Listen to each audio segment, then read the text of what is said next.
আসসালামু আলাইকুম। Facebook content ক্রিয়েশনের আজকে আমরা চলে আসছি ক্লাস নাম্বার 6-এ। তো আজকে আমরা যেটা জানবো সেটা হচ্ছে যে monthly content plan, content calendar. আসলে কন্টেন্ট কিভাবে আপনি সাজাবেন, দিনে কয়টা দেবেন, মাসে কয়টা দেবেন, বা উইকলি কয়টা কন্টেন্ট আপনাকে দেওয়া উচিত, এই বিষয়গুলো নিয়েই আমরা মূলত আজকে আলোচনা করব। তো এই ক্লাসের উদ্দেশ্যটা কি? এই ক্লাসের উদ্দেশ্য হচ্ছে মাসিক এবং সাপ্তাহিক কন্টেন্ট প্ল্যান তৈরি করে শেখানো, কিভাবে কনসেপ্ট কনসিস্টেন্ট থাকা যায়, মানে ধারাবাহিকভাবে থাকা যায়, ভাইরাল কন্টেন্ট আইডিয়া বের করে করার স্মার্ট উপায়। এই বিষয়গুলো নিয়ে মূলত আজকে আমাদের ক্লাসের উদ্দেশ্য। এখন আসি, চলেন মাসিক কন্টেন্ট প্ল্যানটা আসলে কি। প্রথম ধাপ, যদি কন্টেন্ট প্ল্যান ঠিক করা হয় তাহলে প্রতি মাসে 3 থেকে 5টি কন্টেন্ট প্ল্যান রাখবেন, মানে কন্টেন্ট রাখবেন, যেমন education, problem solving, engagement, entertainment, testimonial, case study, promotional বা সেলস। 3 থেকে 5টি কন্টেন্ট পিলার রাখা যায়। পিলার ঠিক করলে পুরো মাসের আইডিয়া বের করা খুব সহজ হয়ে যাবে, ঠিক আছে। এখন চলে আসেন, চলেন দ্বিতীয় ধাপে যাই। দ্বিতীয় ধাপে, মাসে কতগুলো পোস্ট করবেন। আসলে মাসে আপনার কতগুলো কন্টেন্ট বা পোস্ট আপনার করা উচিত। প্রত্যেকে তাদের কাজ অনুযায়ী ফ্রিকোয়েন্সি ঠিক করবে। যেমন বিগেইনার সপ্তাহে 3টা পোস্ট করবে, ইন্টারমিডিয়েট যারা মাঝারি লেভেলে আছে তারা সপ্তাহে 5টা পোস্ট করবে, অ্যাডভান্স লেভেলে যারা আছে, মানে তারা যারা এক্সপিরিয়েন্স আছে, তারা প্রতিদিন একটা পোস্ট করবে। এটা হচ্ছে আপনার হচ্ছে মাসে কয়টা পোস্ট করবে সেটার একটা ধারণা। গোল কম না বেশি না, লক্ষ্য কি কমও না বেশিও না, যেটা পারবেন সেটাই কনসিস্টেন্টলি করুন, মানে ধারাবাহিকভাবে করুন যেটা পারবেন সেটা। তৃতীয় ধাপ হচ্ছে কন্টেন্ট ক্যালেন্ডার তৈরি করে রাখবেন। সেটা কিভাবে? একটি সাধারণ মাসিক ক্যালেন্ডার এমন হতে পারে যে পিলার, টপিক, ফর্মুলা, সিটিএ, ঠিক আছে। এটা হচ্ছে মূলত আপনি যদি পিলার ধরেন এডুকেশন, তাহলে অ্যালগোরিদম আপডেট, ভিডিও অথবা ফলো। আর আপনার হচ্ছে পিলার যদি হয় হচ্ছে এঙ্গেজমেন্ট, বা এঙ্গেজমেন্টকে টার্গেট করে, তাহলে পোল কন্টেন্ট করতে পারেন। পোল মানে পোল কন্টেন্ট তৈরি করতে পারেন, স্টোরি তৈরি করতে পারেন, বা ভোটিং ভোট নাও, এই টাইপের সিটিএ বাটন, কিন্তু আপনার call to action button vote now হতে পারে, ঠিক আছে। ফর্মুলা হতে পারে স্টোরি, মানে কন্টেন্ট হতে পারে স্টোরি কেন্দ্রিক, ঠিক আছে। এরপরে হচ্ছে টপিক হতে পারে পুল কন্টেন্ট, মানে বিভিন্ন ধরনের ভোটিং যে কন্টেন্ট আছে, এই ভোটিং কন্টেন্ট হতে পারে। যদি আপনার প্রবলেম সলভিং পিলার হয়, অর্থাৎ নিশ হয়, তাহলে কিন্তু আপনি করতে পারেন হাউ টু গেট ক্লায়েন্টস, মানে কিভাবে ক্লায়েন্ট পাবে সেটা হতে পারে। আর হচ্ছে কন্টেন্ট টাইপ হতে পারে রিলস, এবং সিটিএ বাটন হতে পারে হচ্ছে সেভ ইট, ঠিক আছে। এরপরে হচ্ছে যদি আপনার নিশয় হচ্ছে টেস্টিমোনিয়াল, তাহলে আপনার ক্লায়েন্ট রিজাল্ট হতে পারে, টপিক হতে পারে ক্লায়েন্ট রিজাল্ট, ইমেজ পোস্ট হতে পারে হচ্ছে আপনার ফর্মুলা, বিভিন্ন ধরনের ইমেজ আপনি পোস্ট করতে পারেন। এছাড়া হচ্ছে ডিএমমি, ডাইরেক্ট মেসেজ হতে পারে সিটিএ বাটন। এই যে কন্টেন্ট পিলার্স কনসেপশন, এবং এই যে মানে কন্টেন্টের একটা ক্যালেন্ডার, এই টাইপের কন্টেন্ট কিন্তু হতে পারে, ঠিক আছে। আপনার নিশ অনুযায়ী কিন্তু আপনার ফর্মুলা, টপিক এবং সিটিএ বাটন হবে। তো এটা গেল হচ্ছে একটা বিষয়। এরপরে আছে সাপ্তাহিক কন্টেন্ট প্ল্যান তৈরি করার উপায়। আপনি কিভাবে সাপ্তাহিক কন্টেন্ট প্ল্যান তৈরি করতে পারেন, ঠিক আছে। প্রতি সপ্তাহে 5 ধরনের কন্টেন্ট রাখুন। যেমন হচ্ছে ডে ওয়াইজ, ঠিক আছে। Content type example, day wise হতে পারে কি মান্থলি, মনডে হতে পারে। কন্টেন্ট টাইপ হতে পারে এডুকেশন, সোমবারে আপনি এডুকেশনাল কন্টেন্ট দিতে পারেন। এক্সাম্পল হচ্ছে ফেসবুক অ্যাডস বেসিক্স। আপনি মনে করেন সোমবার বার ওয়াইজ আপনি কন্টেন্ট তৈরি করতে পারেন। সোমবারে মনে করেন আপনি এডুকেশনাল কন্টেন্ট তৈরি করবেন।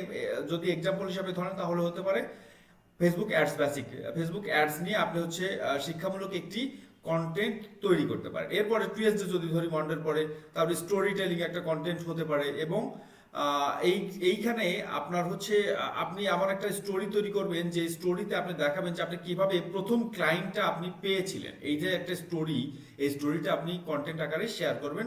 সেক্ষেত্রে বলা হচ্ছে ফার্স্ট ক্লায়েন্ট জার্নি। এরপর ওয়েডনেসডে হতে পারে ওয়েডনেসডে হতে পারে কি প্রবলেম সলভিং, কিভাবে আপনি প্রবলেম সলভ করবেন ক্লায়েন্ট, মানে আপনার অডিয়েন্সে, সেটা আপনি জাস্ট শেয়ার করবেন। এক্ষেত্রে একটা বিষয় হতে পারে প্রবলেম সলভিং কি low budget and ad strategy. এই লো বাজেট মানে অ্যাডের ক্ষেত্রে অনেকেই কিন্তু হাই বাজেট নিয়ে ভুগতেছে। সেক্ষেত্রে আপনি ওই যে ক্লায়েন্ট বা গ্রাহক আছে অথবা অডিয়েন্স আছে, তাদের যে প্রবলেমটা লো বাজেটের অ্যাড স্ট্র্যাটেজি কেমন হওয়া উচিত সেটা নিয়ে আপনি আসলে কন্টেন্ট তৈরি করতে পারেন, এবং এই যে প্রবলেমটা, সেই প্রবলেমটা আসলে সলভ করে দিতে পারেন। এরপরে যেটা হতে পারে থার্সডে এঙ্গেজমেন্ট, মানে কন্টেন্ট টাইপ এঙ্গেজমেন্ট এবং ask me anything poll. Engagement কিন্তু পোল আকারে হতে পারে, সেক্ষেত্রে আপনি যে কোনো ধরনের কোয়েশ্চেন মানে গ্রাহকের জন্য রেখে দেবেন, যে যে কোনো ধরনের কোয়েশ্চেন আপনাকে করতে পারে, ঠিক আছে। Ask me anything poll, poll আকারে। ফ্রাইডে হতে পারে promotional offer, service offer or case study. আপনি যে বিভিন্ন ধরনের কেস স্টাডি শেয়ার করতে পারেন, অথবা মানে এইটার কন্টেন্ট টাইপ হচ্ছে প্রমোশনাল, ঠিক আছে। এর বিষয়টা হচ্ছে যে একই স্ট্রাকচার প্রতি সপ্তাহে রিপিট করলে প্ল্যানিং সহজ হয়ে যায়। আপনি যে স্ট্রাকচারটা এখানে ফলো করবেন, এই স্ট্রাকচারের মধ্যে একই স্ট্রাকচার প্রতি সপ্তাহে যদি আপনি করেন, তাহলে কিন্তু আপনার বিষয়টা কিন্তু অনেক বেশি সহজ হয়ে যাবে, ঠিক আছে। কিভাবে কনসিস্টেন্ট থাকা যায়, মানে কনসিস্টেন্ট ইকুয়াল টু ধারাবাহিকতা। মানে আপনি হচ্ছে আজকে একটা দিচ্ছেন, কালকে দেবেন না, পরশু দিন দেবেন, এইটা না।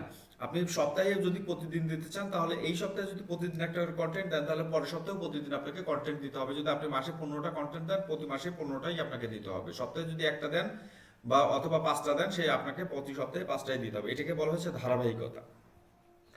তাহলে ধারাবাহিকতা কি, কিভাবে থাকা যায় সেটাও যদি আমি যাই, তাহলে ব্যাস কন্টেন্ট ক্রিয়েশন। ব্যাস কন্টেন্ট ক্রিয়েশন, একদিনে 5 থেকে 10টি কন্টেন্ট বানান, পুরো সপ্তাহ মাসে পোস্ট হবে। মানে একদিনে আপনি অনেকগুলো কন্টেন্ট বানিয়ে রাখতে পারেন, যেটা পুরো মাসে বা সপ্তাহে ধারাবাহিকভাবে পোস্ট হবে। যেমন রেডি স্ক্রিপ্ট প্লাস টেমপ্লেট রাখুন। আপনি স্ক্রিপ্ট সবসময় রেডি রাখবেন এবং টেমপ্লেট তৈরি করে রাখুন, যেমন হচ্ছে caption template, hook template, reel script template. এই বিষয়গুলো কিন্তু হচ্ছে আপনি আগে থেকে রেডি করে রাখতে পারেন। হুক টেমপ্লেট কি, যে এর আগে কিন্তু অনেকবার বলছি যে হুক হচ্ছে এমন একটা বিষয় যেটা হচ্ছে আপনার কাস্টমারকে, অডিয়েন্সকে ধরে রাখবে, ঠিক আছে। ট্র্যাকিং শিট রাখুন। ট্র্যাকিং শিটটা কি, কোনটা কোনটা পোস্ট হয়েছে, কোনটা বানানো হয়েছে, কোনটা আবার ব্যবহার করা যাবে, ট্র্যাকিং আপনাকে আপনাকে ফোকাস রাখবে।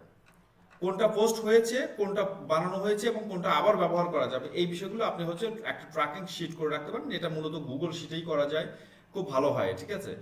রিপিট এবং রিপারপোজ, এই টপিককে 5ভাবে পোস্ট করা যায়: ভিডিও, শর্ট, স্টোরি, ক্যারোজেল এবং টেক্সট পোস্ট, ঠিক আছে। রিপিট এবং রিপারপোজ পোস্টকে আপনারা 5ভাবে পোস্ট করা যায়, সেটা হচ্ছে ভিডিও আকারে দিতে পারেন, শর্ট আকারে দিতে পারেন, স্টোরি, ক্যারোজেল এবং টেক্সট পারপোজ পোস্ট আপনারা আকারে দিতে পারেন। তো এটা গেল হচ্ছে কনসিস্টেন্ট কিভাবে থাকা যায় সেটার বিষয়। এরপরে হচ্ছে ভাইরাল কন্টেন্ট আইডিয়া বের করার স্মার্ট ফর্মুলা। কিভাবে আপনি ভাইরাল যে কন্টেন্টগুলো, সেগুলো আপনি কিভাবে বের করবেন সেটার একটি স্মার্ট ফর্মুলা আমি দিচ্ছি, চলেন। Competitor research. প্রথমেই যেটা করতে হবে, যে আপনার যে নিশ নিয়ে কাজ করতেছে, এই যে কম্পিটিটরগুলো ভালো করতেছে, যাদের আইডিয়া মানে প্রচুর ভিউ হচ্ছে, প্রচুর এঙ্গেজমেন্ট হচ্ছে, তারা কিভাবে করতেছে, সেই কম্পিটিটরকে রিসার্চ করতে হবে। কিভাবে রিসার্চ করবেন, আপনার নিশের 10 থেকে 15টা পেজ দেখুন। আপনি যে ধরনের কন্টেন্ট তৈরি করছেন, ওই জাতীয় কন্টেন্ট কিন্তু আরো অনেক কম্পিটিটর তৈরি করতেছে।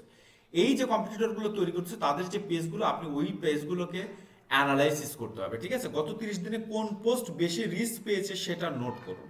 আপনি অবশ্যই একটা নোট অন করবেন, এবং এই যে রিসার্চের রিজাল্টগুলো আপনি অবশ্যই কিন্তু নোট করবেন, এবং গত 30 দিনে কোন পোস্ট, কোন টাইপের, কোন ক্যাটাগরির পোস্ট বেশি পোস্ট রিচ পেয়েছে, এঙ্গেজমেন্ট পেয়েছে, সেটাকে আপনি আসলে নোট আকারে রেখে দিন। এরপরে যেটা করবেন, format plus hook plus topic, নিজের মতো করে বানান।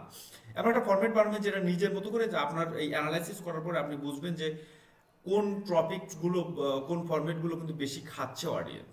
এবং এরপরে কি করবেন, হুক। হুক ব্যবহার করুন, এমনভাবে হুক ব্যবহার করবেন যে আপনার যে অডিয়েন্সগুলো আছে, সেই অডিয়েন্সগুলো কিন্তু আপনার এই পুরো ভিডিওটা, পুরো কন্টেন্টটা দেখতে বাধ্য হবে। এবং টপিক সিলেক্ট করুন, যে পোস্টগুলো বেশি রিচ পেয়েছে, ওই টাইপের যে টপিকগুলো, ওই টপিকগুলো আপনাকে সিলেক্ট করে নিজের মতো করে বানাতে হবে।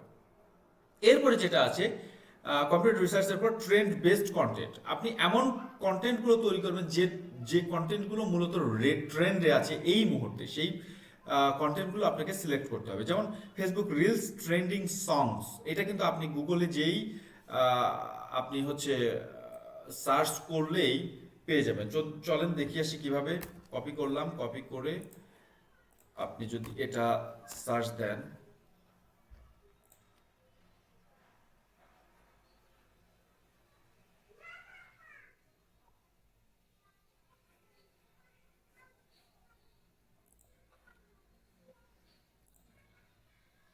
দেখেন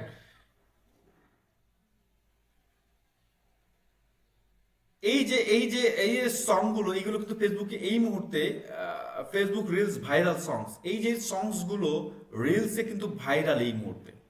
এই যে আপনি সার্চ করলেন এই বিষয়গুলোর উপর কিন্তু আপনি আপনার টপিক সিলেক্ট করতে পারেন, ঠিক আছে।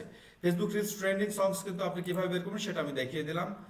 এখন চলেন যাই যে ভাইরাল মিমি ফরম্যাটস, বাংলাদেশের অডিয়েন্স ফ্রেন্ডলি, এটাও কিন্তু একইভাবে মিমি ফরম্যাটস, ভাইরাল মিমি ফরম্যাটস আপনি হচ্ছে যখন মিমিতে যাবেন তখন হচ্ছে অবশ্যই বাংলাদেশ অডিয়েন্স ফ্রেন্ডলি করে দেবে, ঠিক আছে। তারপরে মিমিটা কিন্তু চলে আসবে। এরপর কি আছে ট্রেন্ড, মানে কপি না, ট্রেন্ডকে আপনার নিশে অ্যাপ্লাই করুন। ট্রেন্ড মানেই কিন্তু আপনি কপি করতে পারবেন না, আপনি আপনার এই ট্রেন্ডকে আপনার নিশ নিশ রিলেটেড করে অ্যাপ্লাই করতে হবে, ঠিক আছে। মানে আপনি হচ্ছে একটা ভিডিও পাইলেন বা ট্রেন্ডিং এ যেটা আছে সেটাই আপনি কপি করে আপনার মানে পেজে মেরে দিলেন, হবে না, কিন্তু আপনাকে আপনার নিশ রিলেটেড করে নিতে হবে, ঠিক আছে। এরপর কি পিন পয়েন্ট বেসড কন্টেন্ট, সবচেয়ে বেশি pain point based viral content সবচেয়ে বেশি ভাইরাল হয় যা, যেমন মানুষ যে সমস্যার মধ্যে আছে, মানুষ যে সমস্যার মধ্যে আছে, যা শুনলে মনে হয় এটা তো আমারই সমস্যা, এই টাইপের যে পেইন পয়েন্ট বেসড কন্টেন্ট সেগুলো কিন্তু খুব দ্রুত ভাইরাল হয়। সুতরাং এই বেস কিন্তু আপনাকে কন্টেন্ট বাড়ানো উচিত। এক্সাম্পল হিসেবে ধরে নিতে পারেন যে আপনি দিনে 3 বার পোস্ট করে রিচ পাচ্ছেন না, এই যে একটা প্রবলেম, এটা বেস্ট কেন্দ্রিক যে প্রবলেম সলভিং কন্টেন্টগুলো সেগুলো কিন্তু বেশি ভাইরাল হয়। এরপরে যেটা আছে এই ভুলের কারণেই আপনার অ্যাডস কাজ করছে না, এই যে একটা প্রবলেম কিন্তু আপনি দিচ্ছেন এবং এই প্রবলেমের সলভ যদি আপনার কন্টেন্টে থাকে তাহলে সেই কন্টেন্টগুলো দ্রুত ভাইরাল হয়। এরপরে যেটা আছে story telling content, story telling টাইপের যে কন্টেন্ট সেগুলো কিন্তু দ্রুত ভাইরাল হয়, যেমন পার্সোনাল স্টোরি 10 গুণ বেশি ভাইরাল হয়। ফার্স্ট সেল স্টোরি, মানে স্টোরিটা কেমন হতে পারে, ফার্স্ট সেল স্টোরি কিভাবে প্রথম সেলস পাইছেন, ইওর ফেইলার স্টোরি আপনার কিভাবে ব্যর্থ হয়েছেন, ক্লায়েন্ট রিজাল্ট জার্নি, এই টাইপের যে কন্টেন্টগুলো সেটা কিন্তু দ্রুত ভাইরাল হয়। তারপর value plus hook formula, value plus hook formula কি, হুকের প্রথম থেকে 3 সেকেন্ড ভালো হলে 80% চান্স ভাইরাল হবে। মানে আমি যেটা বললাম যে প্রথম 3 সেকেন্ড যদি আপনি হুক করতে পারেন কাস্টমারকে এবং ওই 3 সেকেন্ড যদি আকর্ষণীয় হয় সেই পোস্ট কিন্তু অবশ্যই ভাইরাল হওয়ার চান্স অনেক বেশি থাকে। যেমন হুকগুলো কেমন হতে পারে, হুকের কথাগুলো কেমন হতে পারে যে এই ভুলটা করলে আপনার অ্যাকাউন্টে রিচ আসবে না, এটা একটা হুক পয়েন্ট। আবার হতে পারে আপনি যদি নতুন হন এটা জানতেই হবে, এই 3 সেকেন্ড কিন্তু ভাইরাল, মানে খুবই মানে আকর্ষণীয়। এই 3টা জিনিস জানলে ক্লায়েন্ট পেতে দেরি হবে না। এই যে কথাগুলো এইগুলোই কি হুক বলা হয়ে থাকে, যে কথাগুলো আপনি এই 3 সেকেন্ড বা 5 সেকেন্ডের মধ্যে আপনি এমন কথা বলবেন যে কথাগুলো আপনার ওই অডিয়েন্সকে আপনার পুরো কন্টেন্টটা দেখতে বাধ্য করবে। তো শেষ আমরা চলে আসছি মূলত আমাদের এই ক্লাস নাম্বার 6 এর শেষ মানে পয়েন্টে। তো আমরা যদি সামারি করি তাহলে এই ক্লাসে আমরা কি কি শিখলাম, চলুন কিভাবে সামারি করি। এই কিভাবে মাসিক কন্টেন্ট প্ল্যান তৈরি করতে হবে সেটা আমরা জানলাম, কিভাবে সপ্তাহভিত্তিক পোস্ট প্ল্যান তৈরি করতে হবে সেটাও জানলাম, কনসিস্টেন্ট থাকার সঠিক স্ট্র্যাটেজি কি সেটাও আমরা জানলাম, ভাইরাল কন্টেন্ট বের করার স্মার্ট উপায় আমরা জানলাম এবং কন্টেন্ট প্ল্যানিং টুল ব্যবহার সম্পর্কেও আমরা জানলাম। তো আশা করি যে এই যে কন্টেন্ট প্ল্যানিং সেক্টরটা, এই ক্লাসটা অবশ্যই আপনার জন্য উপকার হবে এবং আশা করবো যে উপকার হলে অবশ্যই বড় আইটি সলিউশন পেজটাকে, চ্যানেলটাকে সাবস্ক্রাইব করে পরবর্তী ক্লাসের জন্য অবশ্যই আপনি অপেক্ষা করবেন এবং আশা করি যে পরবর্তী ক্লাসগুলো আসেও সেগুলো ভালো লাগবে। তো আমার জন্য দোয়া করবেন এবং বড় আইটি সলিউশন এর পাশেই থাকবেন। সকলের জন্য শুভকামনা। আসসালামু আলাইকুম।